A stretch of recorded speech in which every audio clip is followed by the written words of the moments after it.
IPCC report के अनुसार Asia में कृषि व्यवस्था खाद्य प्रणाली के लिए एक गहरा संकट जताया जा रहा है। आने वाला समय बाढ़ और सूखे की भयानक स्थिति से जूझेगा। एशिया में आने वाले दो देश भारत और पाकिस्तान पर इसका काफी असर पड़ेगा। अर्थव्यवस्था पूरी तरीके से झकझोर जाएगी। फिश फार्मिंग, समुद्री जीवन, फसलों की पैदावार पे भी बुरा असर होगा। टेम्परेचर 4 डिग्री सेल्सियस तक बढ़ जाएगा। चावल और मक्के का उत्पादन काफी गिर जाएगा। जलवायु का परिवर्तन होना एशिया के लिए ही नहीं, पूरे विश्व के लिए एक चिंता का विषय है। धरती का टेम्परेचर कंट्रोल में हो, इसके लिए विश्व स्तर पे सभी देशों को एकजुट होकर काम करने की जरूरत है। मौसम में आए उतार चढ़ाव संपूर्ण मानव जाति को प्रभावित कर रहे हैं। हेल्थ पे भी बुरा असर देखा जा रहा है। आए दिन नेचुरल डिजास्टर का सामना पूरे विश्व को करना पड़ रहा है। ग्लेशियर पिघल रहे हैं, समुद्र का जल स्तर बढ़ते जा रहा है। किसी क्षेत्र में बाढ़ है तो किसी क्षेत्र में सूखा है।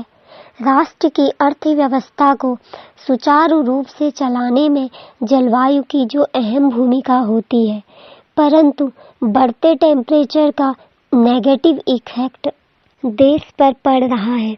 बिन मौसम बरसात है तो कहीं अत्यधिक गर्मी है, कहीं अत्यधिक ठंड है। इन सब से निपटने के लिए विश्व स्तर पर काम करने की जरूरत है।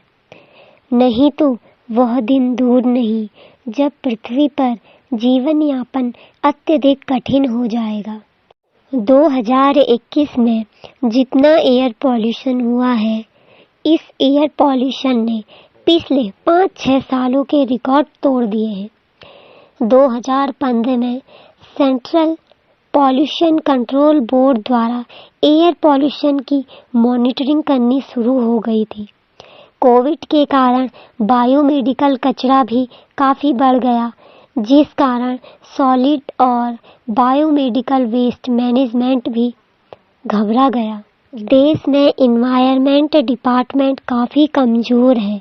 प्रधानमंत्री श्री नरेंद्र मोदी जी द्वारा यह घोषणा का ऐलान किया गया कि भारत 2070 तक CO2 सहित जलवायु परिवर्तन के स्तर पे 0 लेवल तक पहुंचा देगा। यह गोल्डन चांस है। अब देखना यह है सरकार इस मुकाम में कितना सफल रहती है। भारत का टारगेट आने वाले 10 साल तक है, जिसके तहत 50% एनर्जी अक्षय ऊर्जा से लेंगे और कोयला, तेल या गैस का यूज कम से कम होगा। सोलर एनर्जी को फर्स्ट प्रायोरिटी देंगे। पवन ऊर्जा को भी विशेष दर्जा दिया जाएगा। इन सभी बातों को सुधार लेवल तक पहुंचाने की जरूरत है, तभी जलवायु परिवर्तन के स्तर को कंट्रोल किया जा सकेगा। 2050 तक 30% की गिरावट खेती की उपज में आएगी। खाद्य पदार्थों की बढ़ती मांग और महंगाई तले इंसानों का जीना मुश्किल होता जाएगा। जलवायु परिवर्तन के कारण धरती को रेगिस्तान बनने में ज़्यादा समय नहीं लगेगा।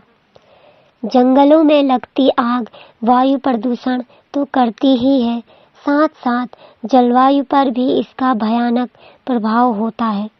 एटमॉस्फेयर में मौजूद ब्लैक कार्बन की मात्रा 500 से 1500 नैनोमीटर है। इस बीच यह बढ़ के 12,000 नैनोमीटर तक पहुंच गई है।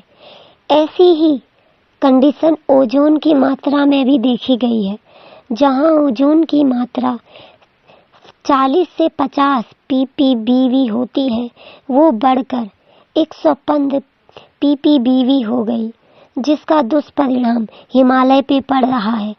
जंगल में लगी आग से निकलने वाला धुआं हर साल 2 लाख लोगों की मौत के लिए जिम्मेदार होता है। समय से पहले इंसान की मौत हो जाना इस धुएं का एक कारण देखा गया है। वनस्पति की नई प्रजाति जंगलों में मौजूद सब जलकर राख में बदल जाती है। कार्बन मोनोऑक्साइड हमारे लंग्स पे बुरा इफेक्ट करती है। 2019 की रिपोर्ट के मुताबिक भारत में 40% से कम यानी जंगलों का प्रतिशत 10.67 है। वैज्ञानिकों द्वारा अनुमान लगाया जा रहा है 2030 तक कार्बन का एक्सक्रेशन 30 से 40 अरब टन तक हो सकता है। ग्लासगो की बैठक में भारत द्वारा इस उत्सर्जन को कम करने का वादा किया गया है। कोविड-19 के चलते फाइनेंशियल कंडीशन देश की प्रभावित हुई है। अब देखना यह है ऐसे में भारत अपने किए हुए वादे को कैसे पूरा करेगा। जलवायु परिवर्तन को रोकने के लिए पेड़ पौधों को लगाना बहुत जरूरी है और पेड़ों का कटान रोकना अनिवार्य है। भविष्य की धरोहर पेड़ पौधे जितने अधिक से अधिक लगाए जाएंगे उतना ही इस समस्या से निजात पा सकते हैं। सौर ऊर्जा का उपयोग ज़्यादा से ज़्यादा करना होगा। बंजर भूमि को हरियाली में बदलने के लिए वृक्षारोपण करना जरूरी है। पर्यावरण संतुलन ही हमें हर एक समस्या से मुक्ति दे सकता है। केमिकल इंसेक्टिसाइड की जगह हम कंपोस्ट खाद का यूज कर इन्वायरमेंट को सेफ कर सकते हैं। औद्योगिकरण जहां बढ़ रहा है वहीं हम वृक्षारोपण को भी बढ़ाकर दोनों को बैलेंस कर सकते हैं। प्रकृति के साथ छेड़छाड़ ना करें। वर्षा का जल संरक्षण करना भी एक अहम मुद्दा है। जंगलों का दायरा बढ़ाना बहुत जरूरी है। अब देखना यह है हम और आप अपना योगदान किस तरीके से देंगे और जलवायु परिवर्तन के इस स्तर को कम करने के लिए हम क्या करेंगे। तो दोस्तों अपने कमेंट हमें जरूर कमेंट सेक्शन में लिखें ताकि जलवायु परिवर्तन को रोकने के लिए आप क्या सोचते हैं हमें पता चल सके और हो यह समस्या मेरी और आपकी नहीं पूरे विश्व की है। इसीलिए देश को एकजुट होकर काम करने की जरूरत है।